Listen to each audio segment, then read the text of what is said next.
3, 2, 1. Experiência. Queridos irmãos, a paz do Senhor. Amém. Vamos estar de pé. Já oramos.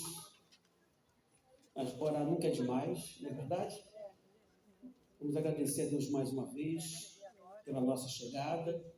Pedir pelos nossos irmãos que estão vindo. E que esta noite seja uma noite muito especial de Deus para o nosso coração. Amém? Glória a Deus. Queremos que o nosso coração seja como está lá em Mateus 13, uma boa terra. Amém. Glória a Deus. Que nada se perca, que possamos ser tratados pelo Senhor. Glória a Deus, glória a Deus. Temos aqui vários pastores conosco. É uma alegria muito grande. Bem-vindos por estar conosco. E eu quero pedir que o pastor Roberto Inácio venha fazer esta oração de abertura. Pastor Roberto Inácio, diretor do IBP, durante muitos anos, está nos dando a honra da sua presença. Faça essa abertura orando ao Senhor, pastor. Amém. Que bom estarmos aqui. Que a graça e a paz estejam sobre a nossa vida esta noite. Querido Deus e Senhor, te louvamos e te bendizemos por essa rica e tão preciosa oportunidade de nos congregar na tua casa, neste santuário, nesta noite. Tempo que o Senhor preparou, reservou para abençoar o teu povo, Senhor. Que mais uma vez hoje, através da tua filha, tua serva, teu instrumento, sejamos ricamente abençoados. E o propósito para o qual, Senhor, nos reunimos aqui, seja efetivado pela presença do teu Espírito Santo. Teu Espírito, Senhor, possa abençoar cada vida, cada coração, cada lar, cada família, Senhor.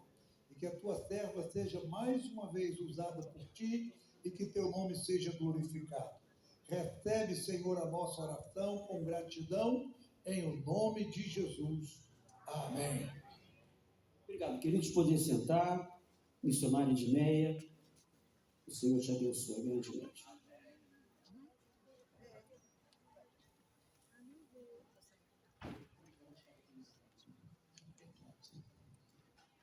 Graça e paz, irmãos. Que bom nos encontrarmos aqui novamente. Nós vamos continuar hoje na mesma escritura que deixamos. Nós vimos que tomamos como direção para o nosso estudo a liderança de Elias para Eliseu. Quando Deus estava na hora de levar Elias, primeiro ele disse: você vai ungir a Eliseu, filho de Safate, de Abel Meolá, profeta, em seu lugar. Então Eliseu vai preparar espiritualmente um discípulo. E então nós vimos que o primeiro passo dele foi levá-lo para Gilgal. E o Gilgal, nós vimos semana passada, é a porta de entrada, é o começo, é o berçário, é o primeiro lugar da terra prometida, onde os filhos de Israel pisam. Vimos tudo o que aconteceu em Gilgal e vimos o momento em que Elias disse para Eliseu: fica-te aqui, porque o Senhor me enviou a Betel. Desculpe, mas eu pedi um... Tá bom, obrigado. Muito obrigado. Eu vou beber daqui que tá. Eu vou. Assim, muito obrigado.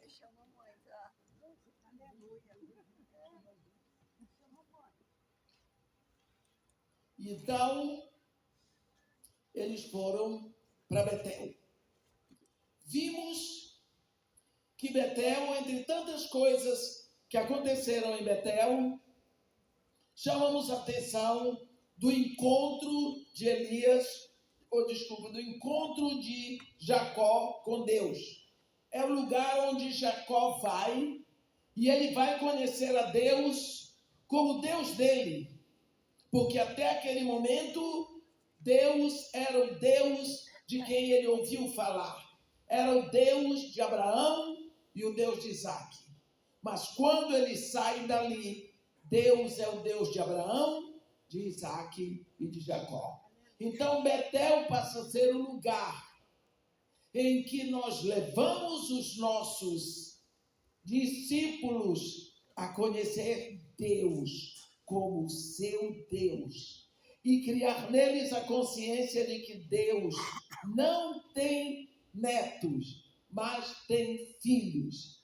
Como é fácil uma criança crescer na igreja e um dia se desviar, porque não conheceu a Deus como seu Deus, mas o Deus do pastor, o Deus do professor, o Deus do missionário, o Deus dos meus pais, até que lá um dia ele vai conhecer Deus como o seu Deus. Então Betel é esse momento que nós precisamos trabalhar com os nossos alunos, os nossos discípulos, para que eles conheçam Deus como o Deus deles, o Pai deles. É o momento em que nós os levamos a terem intimidade com Deus e a poderem abrir o coração com Deus.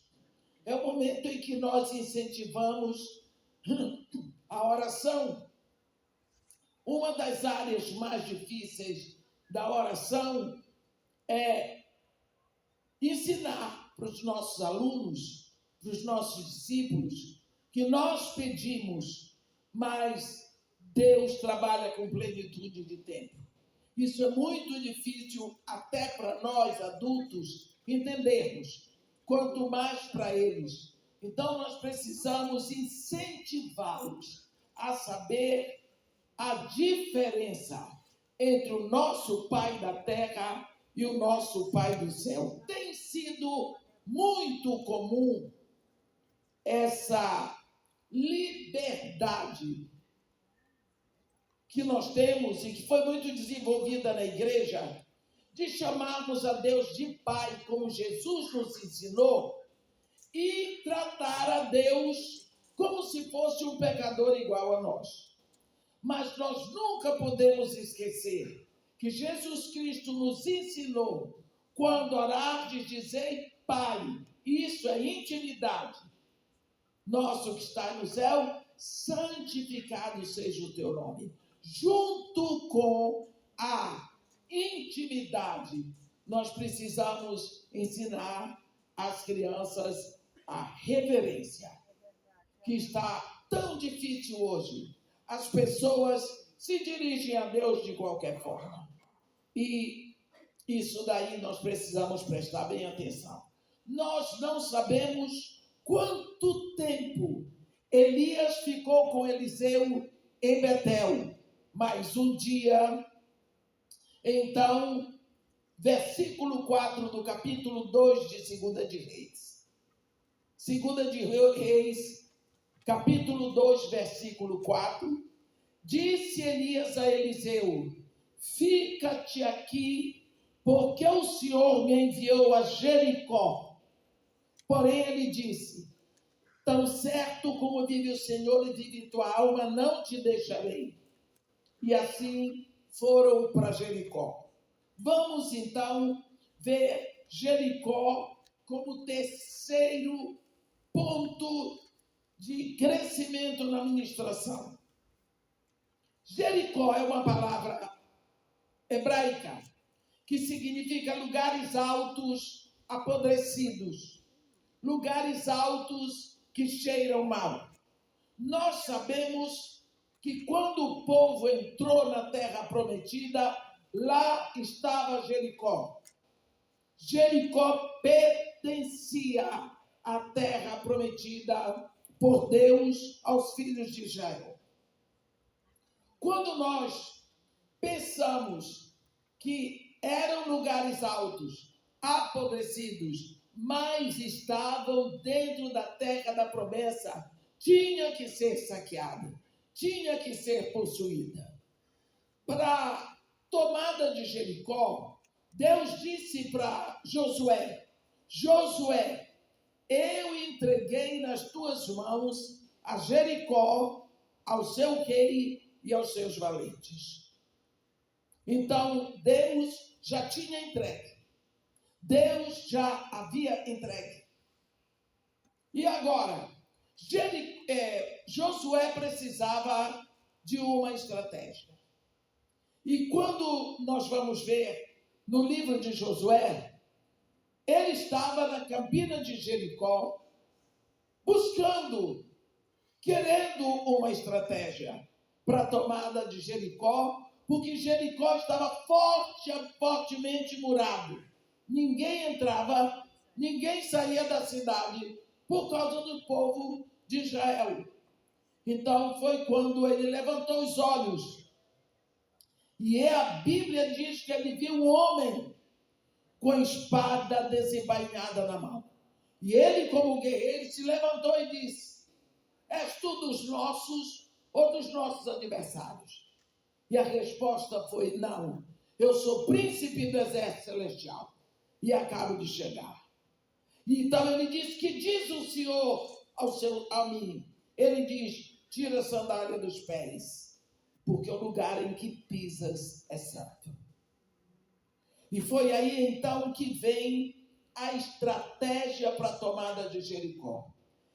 Esse é um ponto assim bem adiantado para nós introduzirmos no relacionamento com os nossos discípulos em escola dominical.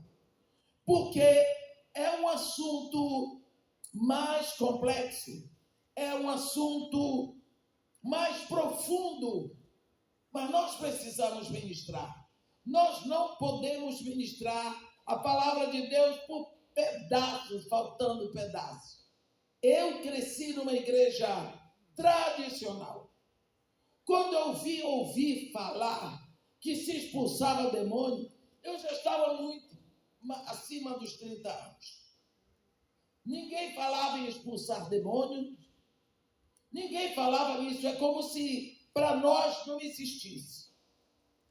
Mas nós precisamos abrir os olhos das nossas crianças, abrir os olhos dos nossos aprendizes, porque Jesus Cristo fala, a Bíblia ensina, e nós precisamos ensinar a eles que aqui existem dois reinos espirituais: o império das trevas, cujo príncipe é Satanás, e o reino da luz, do qual nós somos parte. Mas as crianças têm que saber e estar com os olhos abertos. Pouco a pouco, nós podemos ir introduzindo para eles a noção do império das trevas, sem que eles fiquem com medo. Podemos chamar a atenção, por exemplo, de quando nós contamos a história de Daniel. Ali é um lugar onde aprendemos bastante.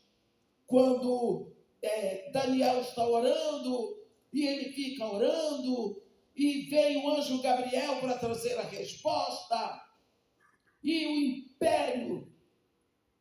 o império espiritual da Pérsia se levanta e fecha os céus da Pérsia, e Daniel estava na Pérsia.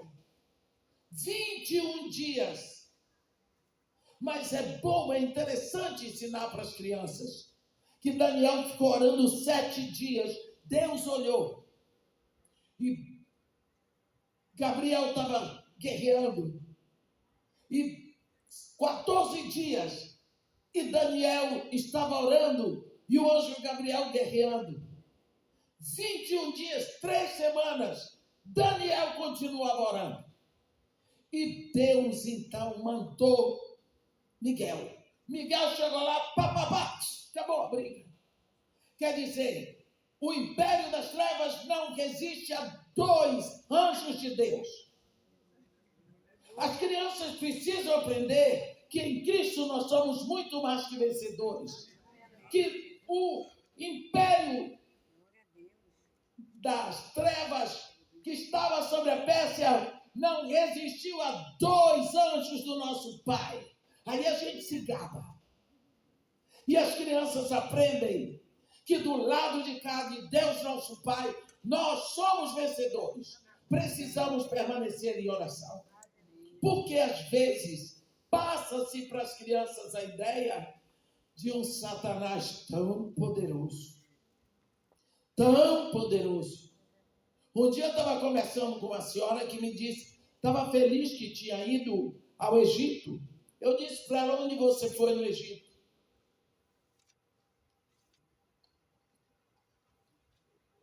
Eu disse para ela, você foi ao Museu do Cairo? Não! Eu disse, como você vai ao Egito? E você não vai conhecer o Museu do Cairo? Irmã, ali é cheio de demônios. Esse problema é deles. Eu entrei, eles não têm que se virar. Eu sou luz. Eu sou filho de Deus. Vou pagar uma passagem para ir ao Cairo. E não vou a um lugar porque está cheio de demônios. O problema é deles. Eu vou entrar, eles que se virem. Está vendo? Os demônios dessa mulher eram tão poderosos. E o espírito que ela carrega é tão fraquinho. Nós temos que dizer para as crianças do poder do nosso Pai, do poder dos exércitos de Jeová Sabaoth. E nós vamos introduzindo a noção da batalha espiritual, mas com vitória para nós que já estamos em Cristo. Então, quando nós falamos em Jericó, nós vamos introduzir para as crianças a batalha contra a nossa Jericó. Quando nós entramos no reino de Deus, nós temos uma grande Jericó para lutar contra. Essa Jericó nós chamamos a nossa alma. Eu vou pegar emprestado aqui um material didático. Só para dar um exemplo rapidinho. Aqui, dá uma lembrança. Quando Deus criou o homem, Deus criou o corpo do homem. Ele pegou o barro da terra, ele trouxe, e aquilo que era invisível, porque estava só no coração de Deus, ele trouxe para a visibilidade. Ele desenhou do jeito dele, eu digo que um boneco. Ele fez o corpo do homem. Aqui. É essa parte aqui. Ele fez o corpo do homem. Se você olhar o corpo humano, é uma máquina espetacular. Uma máquina espetacular. Ontem à noite, essa hora, eu estava pregando em Salvador. Hoje eu estou aqui. Amanhã, essa hora, eu estou pregando para uma igreja na Flórida. Você pense o mover que nós temos hoje. O corpo do homem, o seu coração está trabalhando, bombeando sangue, seus pulmões, rins, fígado, tudo. Enquanto você dorme, você respira. Que corpo maravilhoso. Mas Deus, Ele não podia estar conectado ao homem pelo corpo, porque Deus não é corpo. Aí Deus... Só um minutinho. Eu queria levantar essa parte. Não, eu acho que eu vou usar isso aqui. Essa parte de cima. Isso. Muito obrigado. Viva Deus pelos homens. Essa parte aqui, ó. Aqui tá bom. Obrigado, tá bom. Essa parte aqui é a alma. Deus, então, criou um corpo imaterial. Ninguém vê, ninguém pega. É a alma. A alma é outra parte do homem que é uma maravilha. Assim como você divide o corpo em partes para estudar, o sistema respiratório, o reprodutivo, e assim, você divide a alma em blocos para estudar. Vida intelectiva, vida ativa, vida afetiva, e cada bloco desse é subdividido para ser estudado e ninguém dá conta. De tão rica que é a alma. Mas Deus não podia estar conectado ao homem pela alma, porque Deus não é alma, Deus é espírito. Então Deus criou um espírito no homem. Esse espírito do homem, não é o Espírito Santo. Ele está conectado a Deus, que é espírito. Então, esse espírito do homem, ele se abastece em Deus. Abastecido em Deus, ele dirige a alma.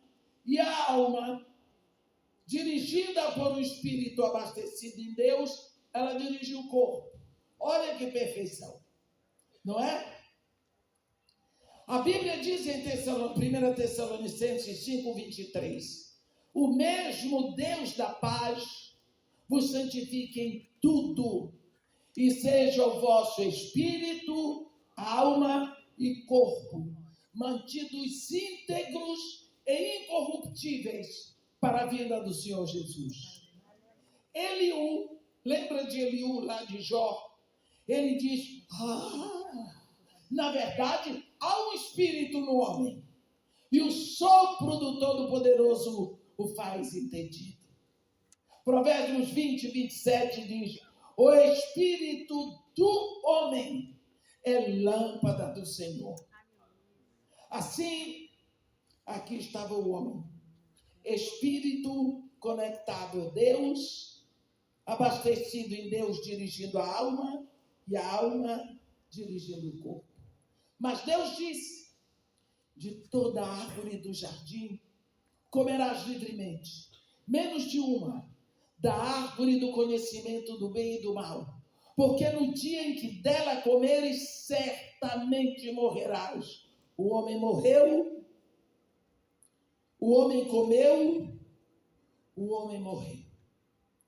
Mas a parte do homem que morreu foi a parte que o conectava em Deus. Morreu o espírito. Só que a Bíblia diz que o espírito no homem morreu, mas não diz que desapareceu. Aí é que está o nó. Desde Adão, o homem carrega um defunto, um espírito morto, mortinho. Aqui, ó.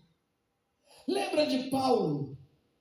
Lá em Romanos, ele diz, desventurado homem que sou, quem me livrará do corpo desta morte? Porque naquela época, existia o que nós chamamos o suplício do morto. Era assim, João, eu não sei se alguém aqui se chama João, mas não é você, é o João que eu inventei. João cometeu um grave delito, e ele é levado a julgamento, e ele é condenado a receber o suplício do morto. Como é? Vão deixar o João preso até que morra uma pessoa indigente. Morreu? Então vão pegar o João, vão atar o morto no João. Corpo com corpo, abraçam um abraçando o outro, perna, e diz para o João, pode ficar na cela. Muito obrigado, meu irmão. O João fica atado, vivo, no morto. Vocês sabem o que vai acontecer, né? Eu não vou explicar, porque pode ser que vocês ainda não jantaram. Primeiro o morto começa a inchar. E daqui a pouco começa a derramar. E o João está atado nele. E o cheirinho? estivesse no lugar do João, quanto você daria a quem lhe livrasse daquele defunto? Foi isso que Jesus veio fazer. Ele veio ressuscitar esse defunto. E agora ele lhe botou em conexão com Deus novamente. Esse é o trabalho da redenção. É isso. Então, agora, eu fiz isso para você entender o que é Jericó. Jericó é esta alma aqui, carregando esse defunto aqui. Todos nós, quando entramos para o reino de Deus, nós estamos, sabe como? Assim. O espírito agora tem vida, mas a alma não quer se submeter à vida espiritual. Aí Paulo diz que existe uma guerra, porque o espírito milita contra a carne e a mente carnal. E a carne contra o espírito, porque são opostos entre si. Mas a carne, a mente carnal, para nada serve. É o espírito que vivifica. Porque se você semear na carne, da carne vai colher corrupção. Mas se une a Deus, será um espírito com ele. Quando nós chegamos e nos rendemos a Jesus Cristo, vai haver esta briga. Então agora eu vou devolver o meu material didático e nós vamos partir diretamente para um momento chamado Jericó. Lembra, lá em Gênesis, no capítulo 25, quando Isaac casou, que Rebeca, a mulher dele, não podia ter filhos, ela era estéril, e Isaac orou, e ela engravidou. Mas ela engravidou de gêmeos, Esaú e Jacó. E os dois brigavam no ventre dela. E ela, coitada, ela disse, se é assim, por que vivo eu? Então, ela falou com Deus. E Deus, do jeito de Deus ser, ele disse para ela, 2 nações há no teu ventre, 2 povos nascidos de ti se dividirão. Um povo será mais forte que o outro. O mais velho servirá ao mais moço. Você pense no ventre de Rebeca, 2 povos, um contra o outro. O mais velho seria sujeito ao mais novo. O que é que está acontecendo aqui no ventre de Rebeca? É o que acontece dentro do seu coração e do meu, e nós precisamos ter jeito de passar isso para os nossos alunos. Dentro de cada um de nós, 2 naturezas. Não tem essa de dizer, não, minha natureza velha já morreu. Cuidado. Cuidado. Porque de vez em quando você vai se pegar. Meu Senhor, como é que depois de tantos anos de evangelho, eu ainda tenho essas reações? Você se assusta consigo. De vez em quando você se assusta se não é possível que depois de tanto tempo no evangelho, eu ainda tenho esses pensamentos, meu Senhor da glória. Você se assusta. Olha o defunto, que você pensou que estava morto, enterrado, ele fazendo barulho e mandando mau cheiro. 2 naturezas. Você agora é filho de Deus. Você tem seu nome escrito, registrado no livro da vida. Mas de vez em quando o defunto balança, quer se levantar. E aí é que você precisa estar com os olhos bem abertos. Se você tem que botar no ringue 2 galos para brigar, não sei se aqui tem briga de galo, que isso é proibido, né? Então o que é que eu vou botar para brigar? Tem que ser galo. Você bota no ringue 2 galos para brigar. Você vai preparar os 2. Vai ganhar o galo que estiver mais bem alimentado. Não é? Não é, meus irmãos? Então você tem que alimentar muito a sua vida espiritual. Se você estiver bem alimentado espiritualmente, o seu eu espiritual não vai perder para o seu eu velho, para o velho ego, aquilo que tinha que ter ficado defunto. Nós ainda temos a natureza pecaminosa. Nós somos filhos de Deus, mas nós ainda somos pecadores.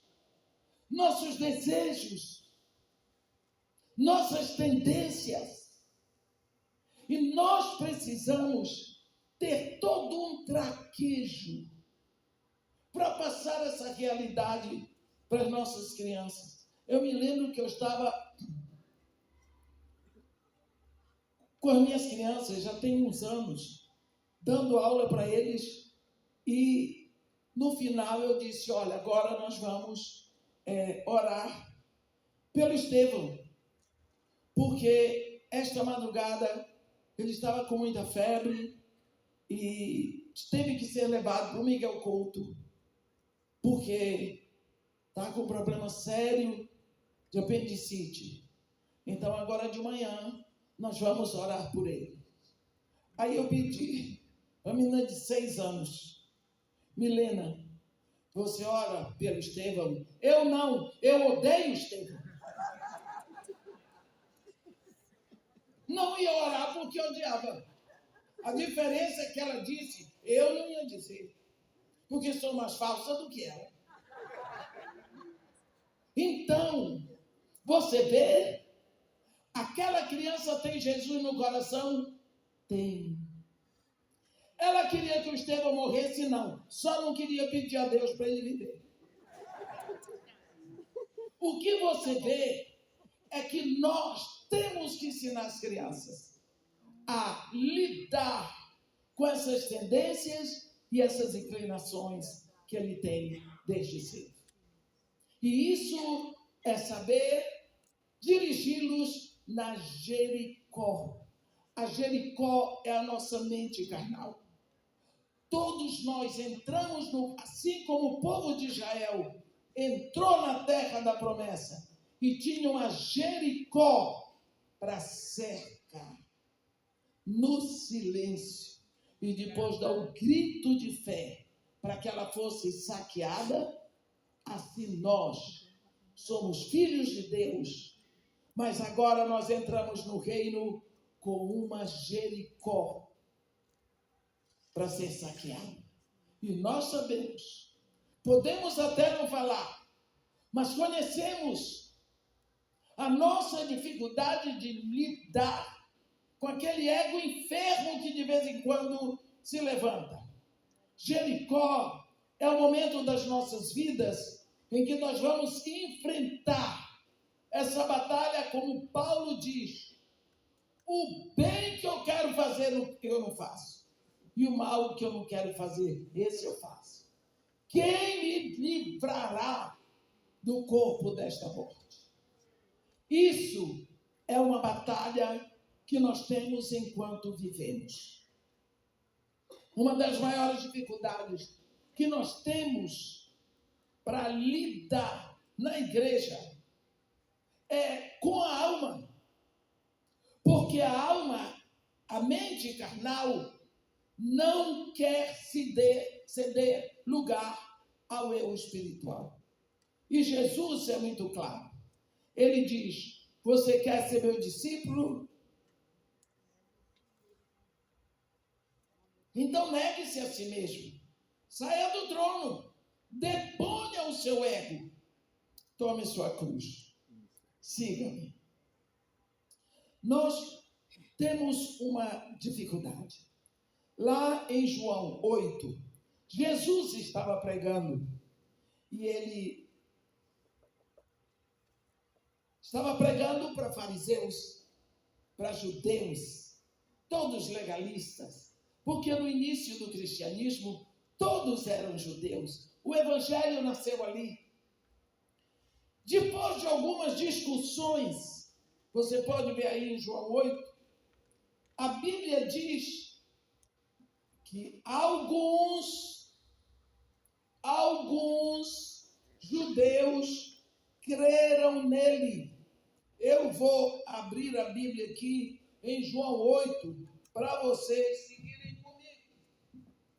João, capítulo 8, versículo, acho que é 30. Desculpem o atraso aqui. 8, 30. A Bíblia diz que no versículo 30, ditas essas coisas, alguns judeus creram nele. Olhe bem. Esses que creram, a esses Jesus vai dizer uma palavra. Vocês que creram, cremos. Tudo certo, tudo certo. Agora, para vocês que creram, se permanecerdes nas minhas palavras, sereis verdadeiramente meus discípulos. E conhecereis a verdade. E a verdade vos libertará. Olhe bem. Olhe isso, meus irmãos. É Jesus quem está dizendo. Você creu? Creu. Agora, pronto. Quer ser meu discípulo? Só se você permanecer na minha palavra. Está vendo? O chamado para o discipulado. É por isso que nós vemos tanto evangélico e cadê os discípulos? Porque para ser discípulo não é apenas crer, mas é permanecer na palavra. Se você creu e permanece, você vai ser discípulo. O que vai acontecer? Só como discípulo você vai conhecer a verdade.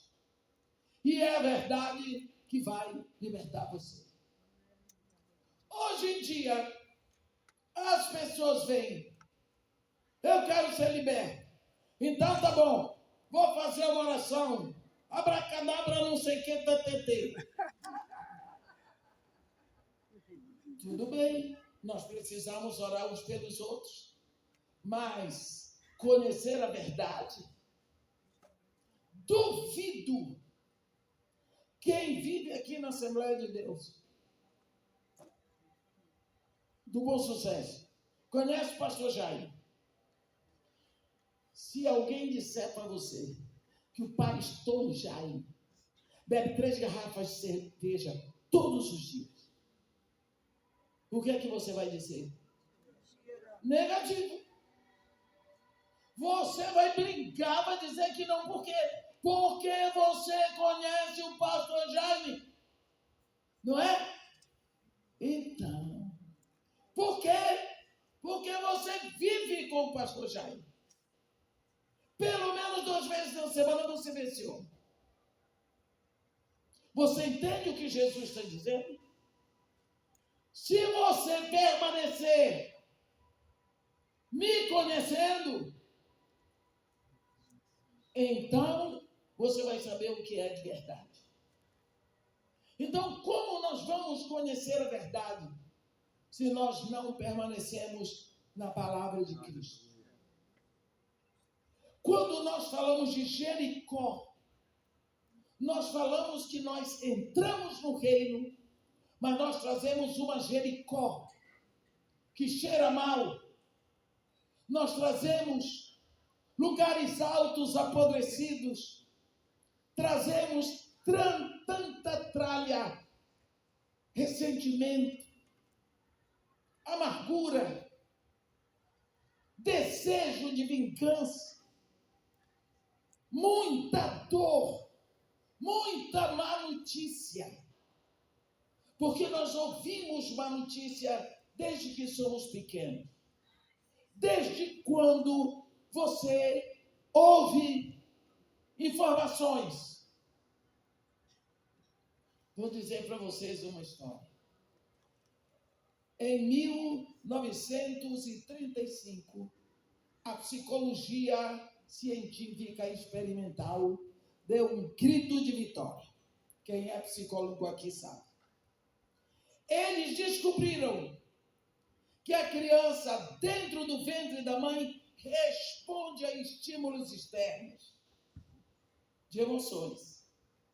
Olha que grito maravilhoso, científico, 1935. Foi descoberto no laboratório de Leipzig, na Alemanha, dirigido por Weber, Ferner, Wundt. 1935. Quase que eu já era nascido. No Evangelho do Dr. Lucas está escrito, no primeiro século da era cristã, que quando Maria chegou diante de Isabel, Isabel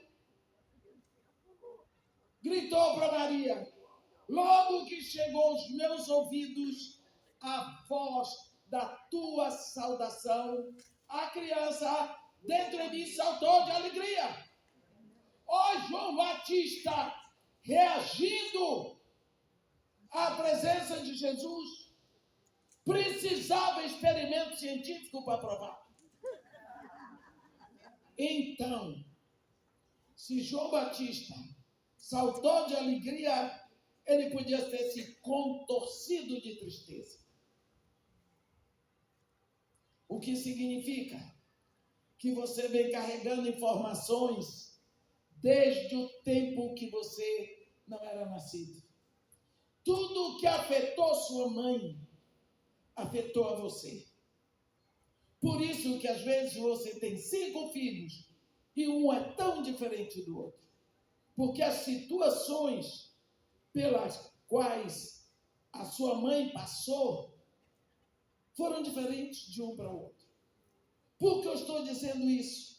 Porque você vem carregando informações. E nós temos uma capacidade de escolher o que não presta. Nós carregamos as dores. Aquilo que nos feriu, nós lembramos. Aquilo que doeu, lembramos o nome das pessoas que nos machucaram, que causaram prejuízo. Parece que nós temos prazer de escolher o lixo. Defunto, meus irmãos, é tudo aquilo que tem que ser exumado.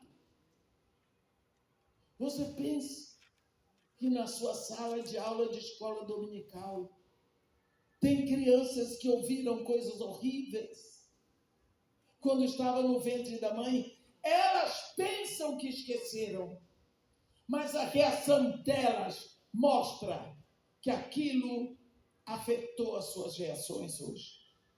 Uma porção de ontens que se tornam presentes hoje, e se você não cuidar deles hoje, eles prejudicam amanhã. Pense, você já viu um garimpeiro? O garimpeiro de manhã, ele bota o chapéu e ele entra no rio com a bateia e ele fia a bateia e ele lava. Assim ele fica o dia todo. No final da tarde, ele sai de lá com as mãos engelhadas, os pés também, as costas feridas de tanto mosquito.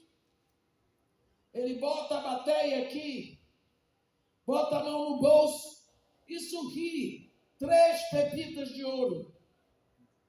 um dia de trabalho, 3 pepitas de ouro.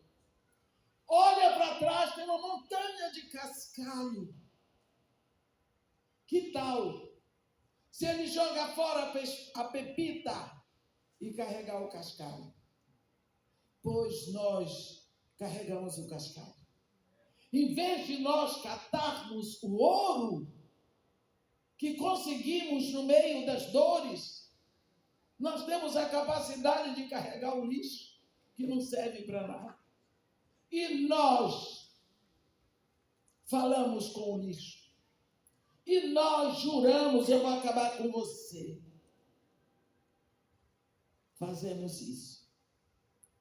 Jericó é esse momento nas nossas vidas. E como professores de escola dominical, vocês vão lidar com crianças que têm comportamentos tão desagradáveis, não é porque eles são maus, é por causa da Jericó que eles carregam. Por causa da Jericó que eles carregam.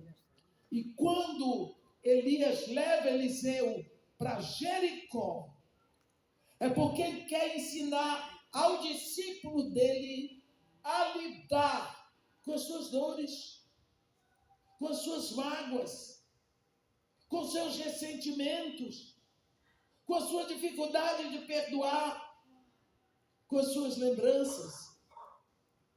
Isso é uma coisa que é dada a você tratar. E quantas vezes você tem vontade de largar tudo e ir embora? Porque cada um tem um problema. Mas Elias ficou ali com Eliseu. Eu não sei quanto tempo. Às vezes nós pensamos que batalha espiritual é só expulsar demônio. Ei, que seria tão bom se fosse assim.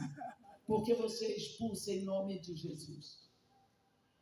Mas a batalha espiritual mais difícil é lidarmos contra os nossos pensamentos, contra os nossos desejos, contra as nossas tendências, as nossas inclinações, a nossa língua grande, o nosso dedo que aponta. Temos dificuldades de perdoar. Exigimos dos outros, somos exigentes. Não é? E precisamos reconhecer que aquelas pessoas que estão ali, nossos discípulos, eles são filhos de Deus, entregues nas nossas mãos para produzirem aqui para a glória de Deus. Que responsabilidade! Que responsabilidade!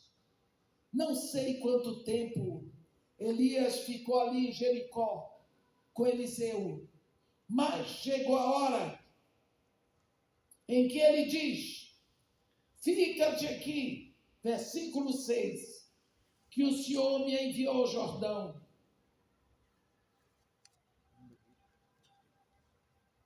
E Eliseu disse para ele: tão certo como vive o Senhor, e vive a tua alma, não te deixarei.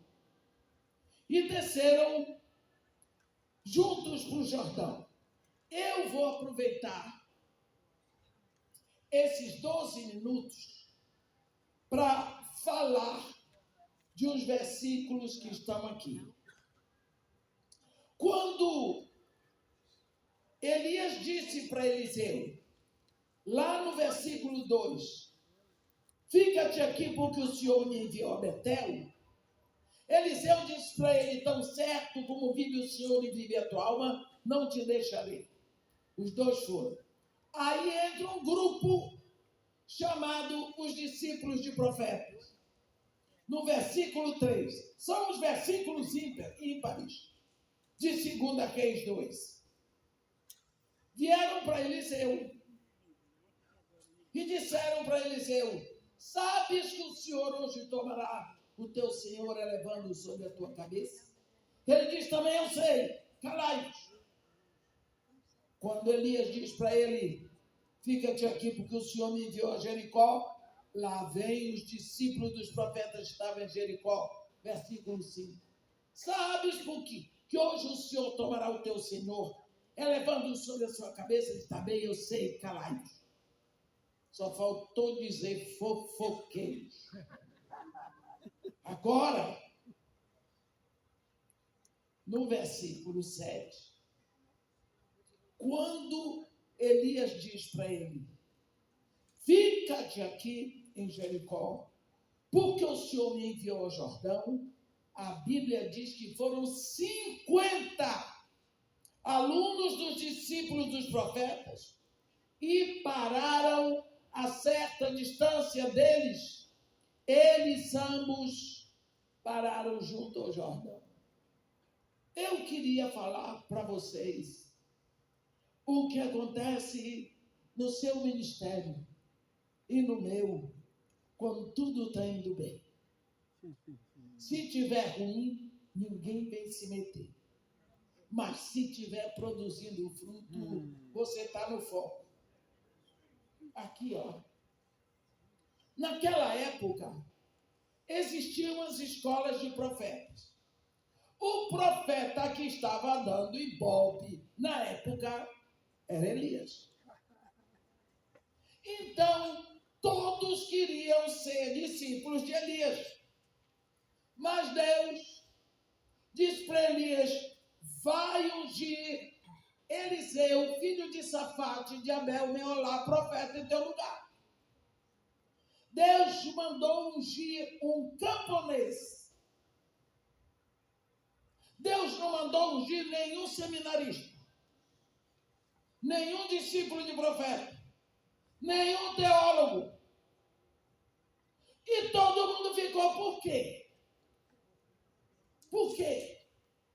Então, à medida que Elias chamou Eliseu, que eles viram Eliseu com Elias, ficaram de olho, ei, pera lá, o que é que tem nesse cara? Né? O que é que tem nesse cara? Então ficaram de olho. E eles queriam provar que eles eram mais espirituais do que Eliseu. Mais espirituais do que Eliseu. Você tem que ter certeza, meu irmão, de que Deus nos bota nas coisas pequenas. Porque se nós formos fiéis no pouco, sobre o muito Deus nos colocará. Nós precisamos começar sabendo que Deus não precisa de nós para nada. Quando você vê os céus, a terra, as montanhas, os rios, as florestas, você diz, mas por que o Senhor precisa de mim? Se o Senhor fez todas essas coisas sem precisar de mim. Ele diz, aí minha mão fez todas essas coisas e todas elas vieram a existir. Mas o homem para quem eu olharei é este, o abatido, o aflito de espírito que treme da minha palavra. Você vai receber críticas. Vão olhar para você e vão criticar, e vão ter inveja, e vão saber mais do que você. Se você soubesse, eu tenho 35 anos que comecei um projeto no Morro Dona Marta. Você sabe que uma pessoa começar do zero e até hoje eu não saber? Até hoje eu não sei. Se você mandar me ensinar como é que se faz um projeto, eu não sei. Eu sei que eu estou lá há 35 anos. Pronto. E quem anda comigo também não sabe muito. Eu trabalho com o povo da favela. Meus funcionários são mães ali de dentro da favela. Me dou muito bem, estou feliz da vida. Quantas pessoas já vieram para me ensinar? E eu já tive que dizer, minha filha, tem tantas favelas no Rio. Faça esse trabalho bonito em uma outra favela, ou mesmo no Dona Marta. Mas aqui não. Porque aqui eu só sei fazer assim. Vem me ensinar. A senhora não faz culto com as famílias? Eu não. Eu não fui lá para fazer culto com as famílias. Eu fui lá para tratar com crianças. As crianças é que levam o evangelho para casa. Porque criança ensina, viu? Eu sempre disse para o meu filho, você tem um ministério forte. O seu ministério é botar a mãe para orar. É o ministério de filho. É botar a mãe para orar. E como eles põem? Misericórdia. E é isso que eu faço. Mas quantas pessoas já foram? Irmã, eu queria lhe ajudar lá no Morro Dona Marta, durante meu mês de férias. Minha filha, Deus mandou você? Porque se Deus não mandou, a primeira bala perdida é sua. Vocês se lembram de João Marcos? Lembram? O Espírito Santo disse, separai-me agora, Barnabé e Saulo. A unção da primeira viagem era para Barnabé e Saulo. Barnabé com um coraçãozinho, vamos levar João Marcos. Foi, aguentou a viagem, quando chegou em Perge, voltou para casa. Por quê? Não tinham chamado para aquela viagem. Era um rapaz bom, maravilhoso, de Deus, mas aquela viagem não era para ele. Então, pessoas vão chegar para dizer para você como você deve fazer. Ou que você está fazendo errado. Ou que você podia fazer melhor. Quando ninguém fazia, você não fazia, não tinha problema. Mas agora você se mexeu, todo mundo sabe fazer melhor. Não se aborreça. São os discípulos de profetas. Você começou a incomodar. Você saiu do barco. Sabe aquele barco onde estavam os discípulos de Jesus? Quando Jesus, na quarta vigília da noite, vem legal, andando sobre as águas, eles gritavam que era um fantasma. Mulheres, ali só tinham homens, viu? Eu gosto de dizer isso. Eu gosto de lembrar esse negócio, porque eles são fantasmas. Mas foi Deus que criou o homem, graças a Deus. Bem, todos gritaram, e Jesus Cristo, não, botei de bom ânimo. Olha para Jesus, só ele, andando sobre as águas. E Pedro, coitado de Pedro, se és tu, Senhor, manda-me ir a ti, andando sobre as águas. Jesus Cristo disse, por que é que ele foi? Ele foi, ele foi. Enquanto ele olhava para Jesus, Pedrão andava sobre as águas, tempestade. Jesus olhou. E ele, batendo água, quando viu que ia morrer, Senhor, salva-me, Jesus disse, homem de pequena fé, por que duvidar? Daqui a pouco, entra Jesus, enxutinho, e Pedro todo molhado, dentro do barco. Vocês que são discípulos de Jesus Cristo, o que foi que aconteceu ali?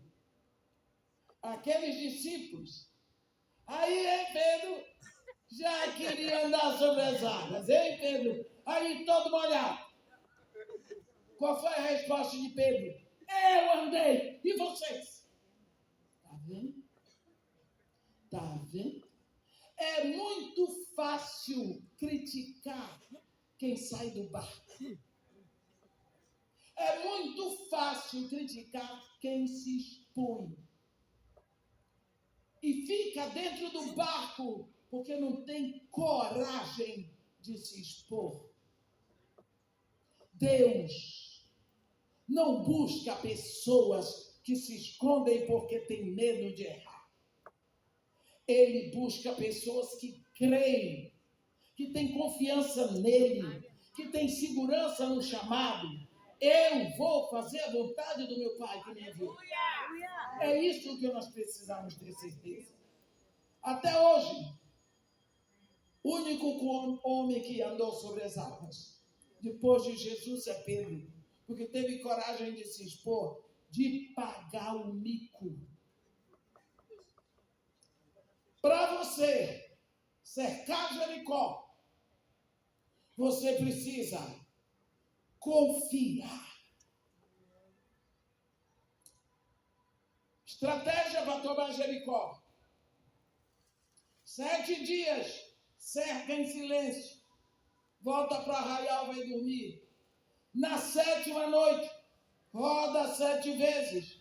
Quando completar a 7ª vez, para onde estiver.